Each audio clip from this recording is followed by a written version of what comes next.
Alhamdulillah.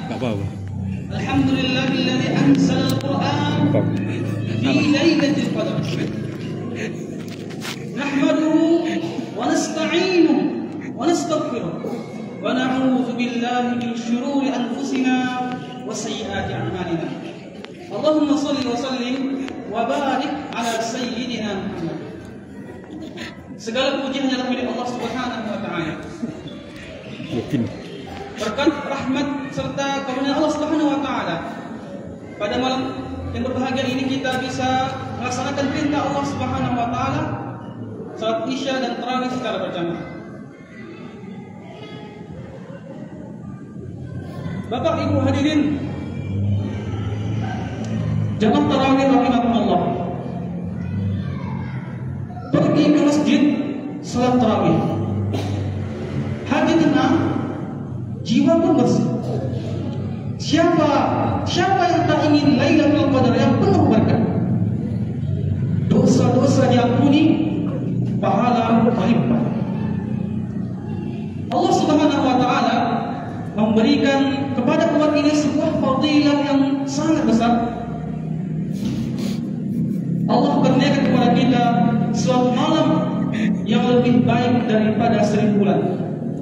Allah berfirman, Inna anzalnahu fi lailatul qadar wa ma adraka ma lailatul qadar lailatul qadri khairun min alf syahr. Lailatul qadar khairun min alf syahr, malam kemuliaan yang lebih baik dari 1000 bulan. Kalaulah kita hitung, kita buka menjadi tahun, kira-kira 83 tahun 4 bulan. Tentu kita sebagai manusia, sebagai hamba, ingin agar supaya amal-amal ibadah kita pada bulan Ramadan ini, terutama 10 hari terakhir ini, terutama di 5 terakhir menjelang habisnya Ramadan, tentu kita ingin agar supaya amal-amal ibadah kita diterima di sisi Allah Subhanahu wa taala. Amin amin ya rabbal alamin. Amin ya rabbal alamin. Oleh karena itu ada dua syarat apabila kita ingin amal ibadah kita diterima oleh Allah Subhanahu wa taala. Syarat yang pertama ialah niat, ikhlas karena Allah taala. Allah berfirman, "Wa ma umiru illa liya'budullaha mukhlishina lahu-d-din." Allah tidak menyuruh kita untuk beribadah kecuali ikhlas karena Allah taala. Beribadah, berpuasa karena Allah Subhanahu wa taala, bukan karena selainnya. Nabi Muhammad SAW bersabda, "Innamal a'malu binniyat wa innama likulli imri'in ma nawa." Sesungguhnya amal perbuatan itu tergantung dari niatnya. Wa innama likulli imri'in ma nawa, dan setiap orang akan mendapatkan balasan sesuai dengan apa yang dia berbuat. Jamaah tarawih rahimani wa rahimakumullah. Dari hadis ini kita bisa mengambil 3 faedah. Faedah yang pertama, besar atau kecil pahala yang kita dapatkan tergantung dari niat kita. Jika niat kita baik, insya Allah pahala kita akan semakin besar. Yang kedua, sah atau tidak sahnya ibadah kita tergantung daripada niat. Yang ketiga, ringan atau berat kita dalam melaksanakan suatu ibadah tergantung niat kita. Semakin kita niat karena Allah Subhanahu wa taala, bukan karena yang lain, maka semakin ringanlah kita melakukan ibadah tersebut. Bahkan Rasulullah SAW mengatakan bahwa salat adalah pelipur lara beliau, saking beliau mencintai salat tersebut. Imam Ibnu Mubarak mengatakan dalam kitabnya, betapa banyak amalan yang terlihat besar sekali menjadi kecil di sisi Allah Subhanahu wa taala dikarenakan niatnya. Sebaliknya, betapa banyak amalan yang terlihat kecil akan tetapi menjadi besar di sisi Allah Subhanahu wa taala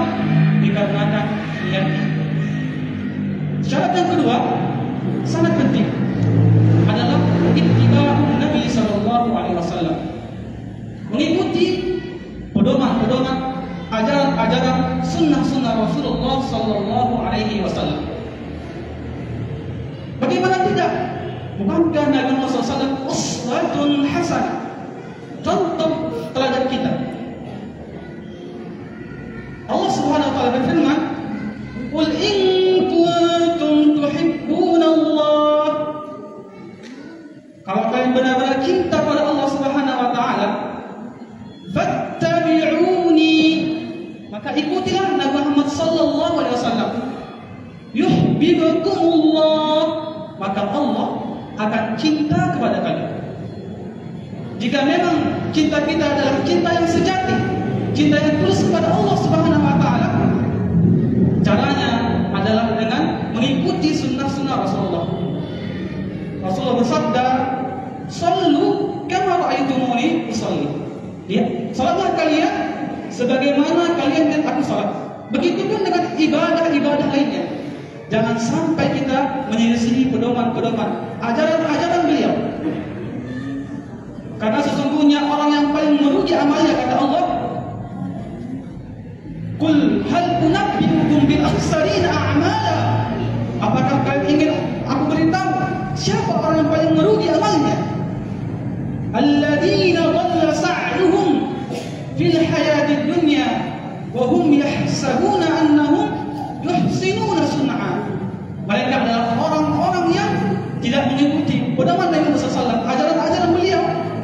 Akan tetapi dalam kesempatan itu mereka masih saja menganggap bahwasanya mereka ada di dalam jalan yang benar. Na'udzubillah, na'udzubillah. Jamaah terakhir rahimani wa rahimakumullah. Pada malam ini, malam yang ke-25, sepatutnya kita sebagai umat Nabi Muhammad SAW mengikuti apa yang telah Nabi Muhammad SAW contohkan. Beliau menghidupkan malamnya. Beliau berfokus ibadah kepada Allah SWT dan tidak menyia-nyiakan waktu beliau. Karena malam Lailatul Qadar ini sangat berharga. Bayangkan apabila kita membaca Al-Quran, seakan-akan kita membaca Al-Quran selama 83 tahun 4 bulan. Kita melaksanakan amal-amal ibadah lainnya, seakan-akan kita apabila Allah berikan taufiknya melaksanakan ibadah pada malam tersebut, seakan-akan kita beribadah selama 3 tahun 4 bulan. Semoga Allah berikan kepada kita nikmat untuk bisa menghidupkan malam-malam tersebut. Amin, amin, ya rabbal alamin. Ada satu amalan atau doa yang jangan sampai kita tinggalkan selain daripada iktikaf, membaca Quran dan lain-lain, yaitu doa. Aisyah Ummul Mukminin berkata kepada Rasulullah SAW, "Ya Rasulullah, ara'aita in 'alimtu ayyu lailatin lailatul qadri?" Ya Rasulullah, apabila aku tahu kapan malam Lailatul Qadar, mada aqulu fi, apa yang aku ucapkan? Kata Rasulullah, "Quli Allahumma, ya Allah, innaka 'afuwun, engkau Maha Pengampun ya Allah. Fa'fu anni, maka ampunilah aku ya Allah." Doa ini kita ucapkan di mana saja, kapan saja. Bukan hanya ketika saat Bilal membaca, akan tetapi saat kita sedang sujud, di mana sujud merupakan waktu zaman di mana seorang hamba paling dekat dengan Rabbnya. Saat ibu-ibu sedang memasak bukaan sahur, jangan lupa Allahumma innaka 'afuwun tuhibbul afwa fa'fu anni. Semua kiranya kita menjadi orang-orang yang menang, orang-orang yang terlahir seperti bayi lagi di hari-hari yang fitri. Amin, amin, ya rabbal alamin. Wabillahi taufiq wal hidayah wa ridha wal inayah. Assalamualaikum warahmatullahi wabarakatuh. Waalaikumsalam. Bismillahirrahmanirrahim. Subhanallah.